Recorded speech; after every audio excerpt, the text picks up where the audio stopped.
A second kind of inchoate crime is an attempt.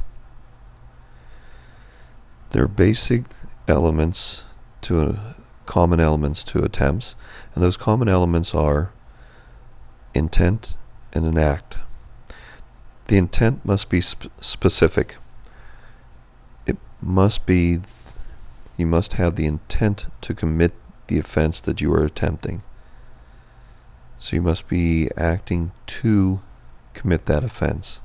You aren't negligent, you aren't reckless, but you have a specific intent to commit that underlying offense, that basic offense. For instance, if you're charged with attempted murder, you must have been acting with the specific intent to commit a murder.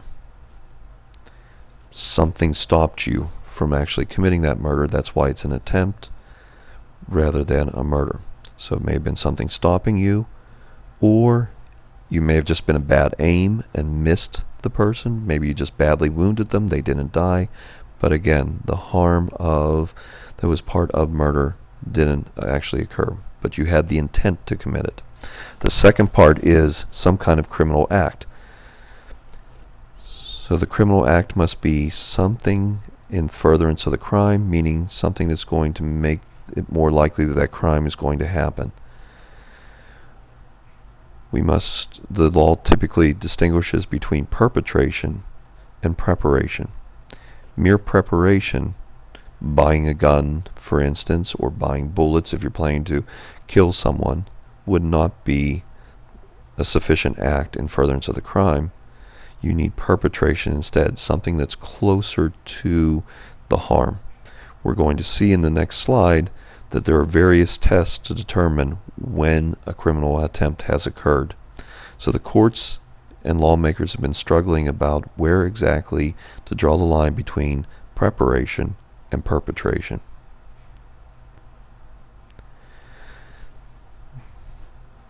Again, there are numerous tests that have been developed over the decades, centuries even, to try to determine when someone is guilty or should be held responsible for a criminal attempt.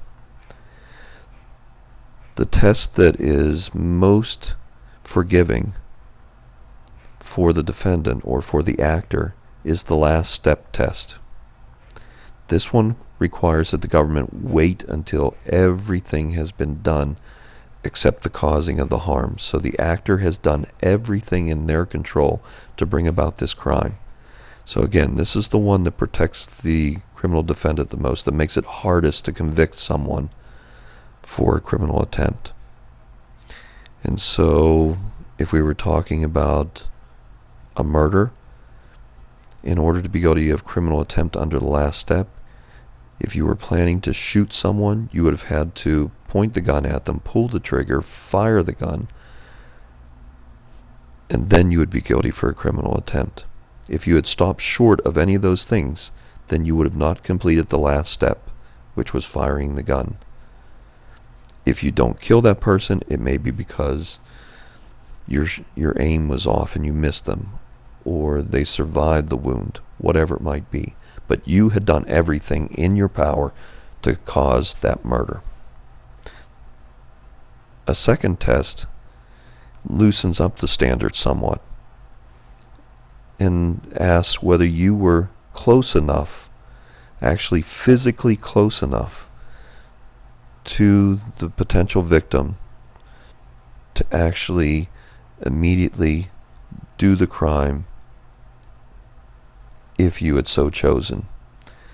So with physical proximity, which is the test we're talking about, you must be physically close enough to carry out the crime at that time. If you're not, if you're packing your vehicle full of guns and other kinds of weapons to carry out mass murder, but you never get close to the scene of the crime, then you're not guilty under the physical proximity test. You have not done enough. You would have to be actually at the scene of the intended harm, the intended murder. So physical proximity looks at how close are you to actually carrying out the harm. Are you basically there at the scene? Dangerous proximity Doesn't require you to be physically present at the scene, but it's a lot more subjective, and it asks, have you created enough danger to be held responsible?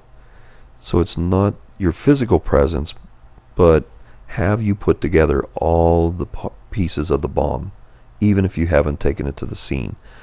Once you've put together all the pieces of the bomb so that it's ready to explode at any time as soon as you detonate it, you have created enough of a danger that we would consider this to be a criminal attempt. If you were planning to kill someone by explosives, by a bomb, and you had put that bomb all together, but you just hadn't transported to the scene where the victim was, you could still be charged with attempted murder. A fourth test is the res ipsa loquitur test. Res ipsa loquitur is Latin for the thing speaks for itself. So here we don't care whether you've created enough danger as under the dangerous proximity test, or you're physically close enough, or you've done everything except the last step. All those things could be evidence, obviously, but we look mainly at what your actions could be perceived as. If your actions clearly demonstrate that you're planning to commit a crime, so you're acting, it's not just thinking about it, but you're acting. And so anyone who looked at you would realize you have a criminal mindset, you have criminal intents at this time, and you've taken actions, then that would be enough to establish a criminal attempt under res ipsa loquitur. So this is your actions clearly demonstrate you're committing a crime, you're intending to commit a crime. A fifth test is probable desistance. This test asks whether you've gone so far in your plans that it's very unlikely you're going to change your mind. So the probability of you desisting or dropping your plans and changing your mind are remote. They're very slim. Another test is the indispensable element test. Have you done something that is absolutely necessary to bring about this crime? We're not talking just about mere preparation, but this is something special. So for example, the example that I'm giving you here in this slide, you're planning to commit insurance fraud by killing someone, so you're planning to commit a murder, but you're also planning to maybe get their life insurance and commit some kind of insurance fraud, or maybe you're planning to burn down your house and get the insurance money, or whatever it may be, but you're planning to commit some kind of insurance fraud. Obviously, one of the important elements, one of the indispensable elements to do this would be purchasing that policy. So that would be your act. Your intent would be, we'd have to show that you did have that specific intent to commit insurance fraud, even if you never brought it about. Again, with attempts, the actual harm doesn't have to occur. It is an attempt because you haven't finished the crime. The Model Penal Code basically combines most of these other steps and asks, did you go far enough that we could say you've had a substantial capacity to commit, actually substantial step is